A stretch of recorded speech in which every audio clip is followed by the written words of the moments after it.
Hi, Bob here. December 29th, 2013. Almost another year gone by here. I'm going to make a video of the grounding systems I use on my ion engines and why I do what I do. And as you can see, this is how I store them.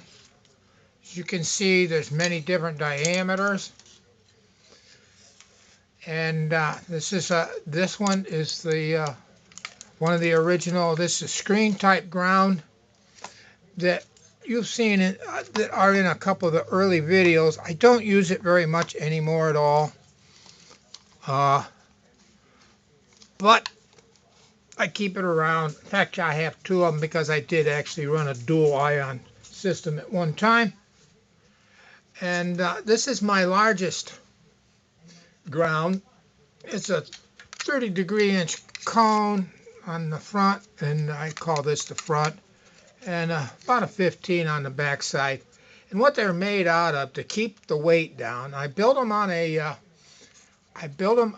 these happen to be a aluminum core. I think I make them all on aluminum core.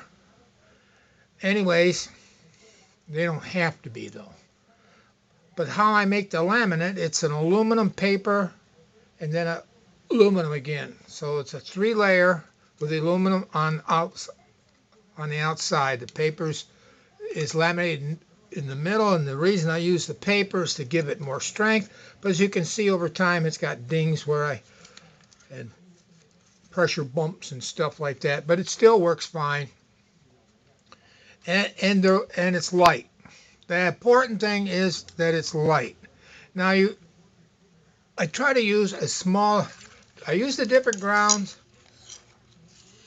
for the different style designs. Sometimes this is the smallest one I have. This is an inch and a quarter, inch and a half, and 2-inch, and then I go right up to 3-inch. And actually the screen ground is a 3-inch. In fact, I think it's actually a little bigger, but I'm going to leave it at 3. And I like the cone-shaped grounds because they are light, and I make them adjustable. And there's a reason. We're going to use this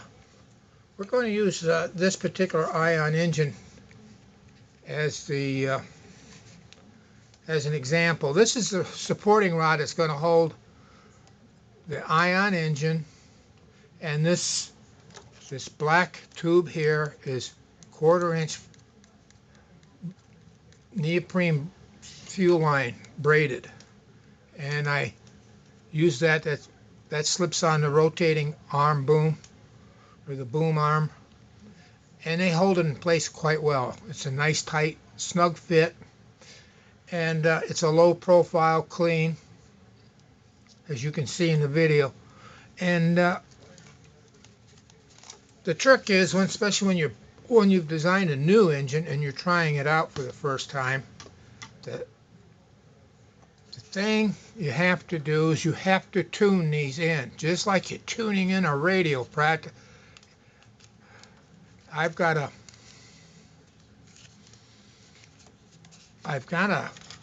as you can see, this is a tube that keeps them in place, but as you can see, it slides back and forth. I can move that. I can move that in. It's close.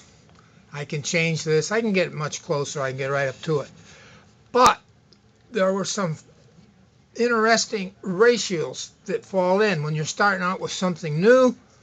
I found out that the distance, the thing you have to set up, if I can get it in the camera, is the distance between the largest, I go from the largest diameter emitter to the diameter of the ground.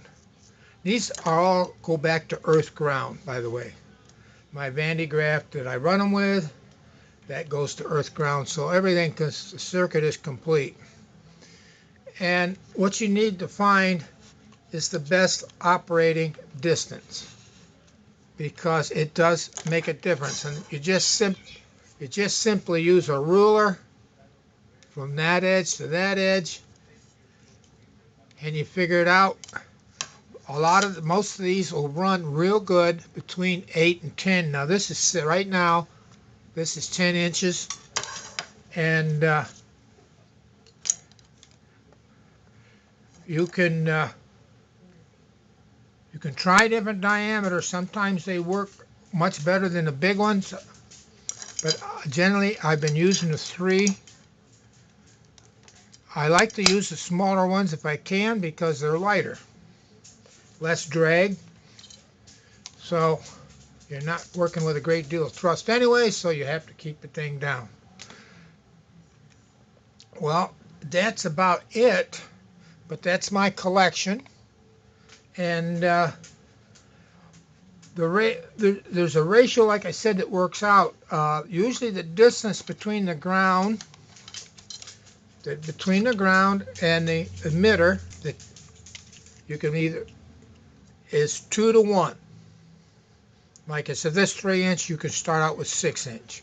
You can, and then you can go from there. And also the size, the minimum ground that you can get away with. I'm hung up here. I get it out of the way. Too many wires.